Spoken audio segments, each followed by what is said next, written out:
Assalamualaikum warahmatullahi wabarakatuh. Perkenalkan, nama saya Danang Arya Sena dengan NIM A11 2022 14279. Saya di sini ingin mempresentasikan hasil kerja saya. Di sini saya menggunakan dataset IMA Indian Diabetes. Kemudian yang pertama kali saya lakukan di sini adalah menghubungkan dengan drive saya. Kemudian di sini saya mengimpor Pandas, NumPy, Seaborn, dan Matplotlib untuk library-nya. Kemudian standar scalar, label encoder, tanda split, dan smooth yang dibutuhkan. Udah, ini path dari dataset saya pada Google Drive. Kemudian di sini ada jumlah baris yaitu 768 data dan 9 kolom. Ini tipe data dari semua data ini berupa numerik, tidak ada kategorikalnya, angka semua di sini. Di sini distribusi datanya menggunakan plot yaitu 500 dan 268. Kemudian ini untuk distribusi tiap fiturnya dari frekuensi sama sampai X dan outcome. Kemudian di sini hubungan antar fitur yaitu korelasi ini, heatmapnya, outlier dari frekuensi, glucose, blood pressure, skin thickness, insulin. Di sini di insulin outliernya sangat banyak dan jauh tinggi juga.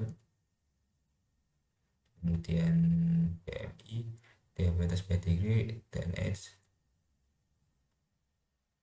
Nah, di sini cek outlier secara bersamaannya, insulin jauh sekali, memiliki outlier yang banyak. Kemudian identifikasi outlier dan missing value. Missing value di sini itu nol semua. Is0 ini hanya mendeteksi yang kosong, sehingga data yang nol, misalnya insulin ini 0 atau skin thickness ini 0, kan tidak mungkin. Ini sebenarnya ini kosong tapi tidak terdeteksi oleh ini is0, sehingga sebenarnya terdapat beberapa missing value yang ada. Kemudian insight-nya, apakah data seimbang atau tidak? Jawabannya tidak. Ya, di sini tadi ini data diabetes yaitu 0 dan yang non diabetes itu 1. 500 berbanding 268 sangat jauh, setengah sendiri. Kemudian untuk apakah dapat fitur dominan atau redundant? Tidak dapat redundant. Yang paling mudah adalah frekuensi dan X, bisa dilihat di sini, yang dimana frekuensi dan X itu memiliki angka tertinggi yaitu 0,54 frekuensi dan X, tapi masih 0,54, tidak terlalu tinggi, jadi masih tidak apa-apa. Frekuensi dan X ini tinggi karena seiring umur bertambah maka akan semakin sering frekuensi. Kemudian ini juga tidak dominan. Yang dominan di sini yaitu glukosa. Dilihat dari outcome, yang paling tinggi adalah glukos, sehingga faktor tertinggi di sini adalah glukosa, tetapi masih 0,47, tidak terlalu tinggi, jadi tidak masalah. Sampai 0,8. Kemudian karakteristik data yang dapat mempengaruhi pemilihan model. Di sini yaitu ada variasi skala data, ada jarak yang sangat jauh antara insulin dan diabetes pedigree function. Bisa dilihat di sini untuk insulinnya itu bisa dari 30 sampai 846, yang dimana sisinya ratusan, sedangkan pedigree diabetesnya itu hanya 0,4 sampai 2,4, 0,0 sampai 2,4, yang hanya desimal satuan, sehingga terlalu jauh jaraknya, jarak skalanya. Kemudian outliernya, tadi outliernya sangat jelas, ini sangat banyak dan tinggi. Kemudian pola nonlinear, di sini dapat dilihat pada pair plot ini, yang dimana diabetes dan tidak diabetes benar-benar bersatu, sehingga sulit memisahkannya, tidak hanya dapat dengan linear. Kemudian ukuran datasetnya hanya 768 data. Kemudian mengecek apakah ada duplikat data, dan di sini tidak terdapat duplikat data, 0. Kemudian preprocessingnya, tadi di atas sudah dicek missing value-nya, yaitu di sini 0 semua karena ada angka 0 yang seharusnya di sini kosong. Kemudian saya ubah dari glukosa, blood pressure, skin thickness, insulin, BMI, dan age-nya. Ini yaitu yang hasilnya 0, tidak mungkin 0. Saya ubah jadi NaN yaitu kosong, sehingga kemudian dicek lagi menggunakan function is-null, deteksi banyak yang data missing value-nya. Kemudian ini visualisasi missing value-nya. Di sini saya mengisi missing value-nya dengan median nilai tengah glukosa 117, blood pressure 172, skin thickness 29, insulin 125, BMI 32. Kemudian ini handling outlier-nya. Saya menggunakan IQR, metode IQR, di mana setelah di handling datanya itu jadi hanya 315 saja. Data yang dibuat 393, ini hampir setengah sendiri, 50% lebih, sehingga saya memutuskan tidak menggunakan ini, jadi saya biarkan saja, tidak saya masukkan pada dataset utama.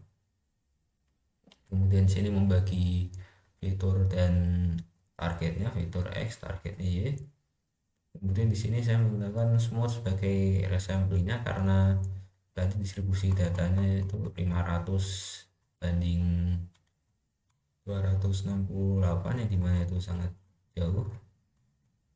Jadi saya menggunakan smooth sebagai resamplingnya. Smooth di sini menambahkan data yang tadinya cuma 268 jadi 500 dengan beberapa sampling yang dibangun berdasarkan semuanya itu. Setelah smooth hasilnya yaitu sama 500 gabungkan resamplingnya tadi, smoothnya itu yang sudah di resampling datanya 500 ke data frame utama. Encoding data kategorikal di sini tidak muncul apapun, berarti semua datanya yaitu numerik ke data kategorikal. Tadi sudah dicek juga, ini numerik semua. Kemudian scalingnya dengan standar scaler. Ini data sebelum scalingnya sangat jauh, dimana ini ada 6, ini bisa 100 dan sebagainya. Ini kemudian setelah di scaling hasilnya menjadi 0, dari rentang 0 sampai 1 dan sampai min 1. Standar deviasinya 1. Kemudian alasan preprocessing yang dilakukan, encoding data tidak perlu karena semua sudah numerik.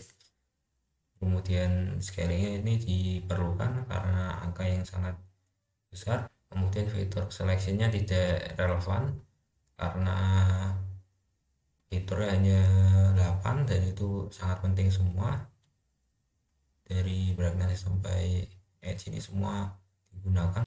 Handling missing value-nya tadi diperlukan karena banyak nilai kosong.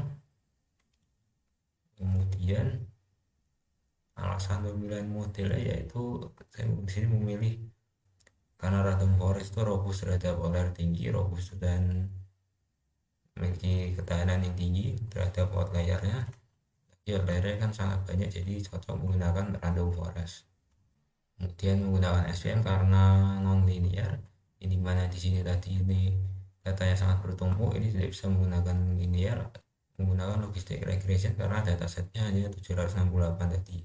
Logistic regression setelah dilatih menghasilkan akurasi yaitu 0,71.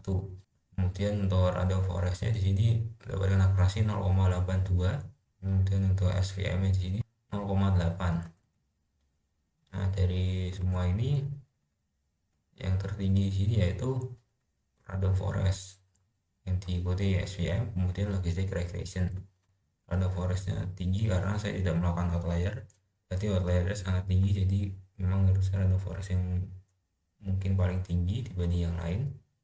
Sini SVM nya saya sudah menggunakan RPF bukan linear karena tadi datanya tidak bisa linear digarisi begitu saja, harus berliku-liku. Kemudian optimasinya 50, 100, 200 untuk estimator ya, kemudian max stepnya 10, 20 atau tidak, atau min sampelnya, kemudian min sampel split dan liftnya. grid. Kemudian di sini terhasilkan parameter terbaiknya yaitu menggunakan 10 max depth, 1 min simple lift, 2 min simple split, dan energi motor 50. Kemudian jadilah hasilnya seperti ini, yaitu setelah dioptimasi malah turun menjadi 0,81 yang sebelumnya 0,82, penurunan 1%. Ini terjadi karena kemungkinan overfitting, yaitu datanya yang setelah dioptimasi ini jadi lebih menghafal daripada yang sebelum optimasi, sehingga lebih baik menggunakan random forest yang tidak di hyper parameter tuning. Sekian, terima kasih, mohon maaf apabila ada salah kata. Wassalamualaikum warahmatullahi wabarakatuh.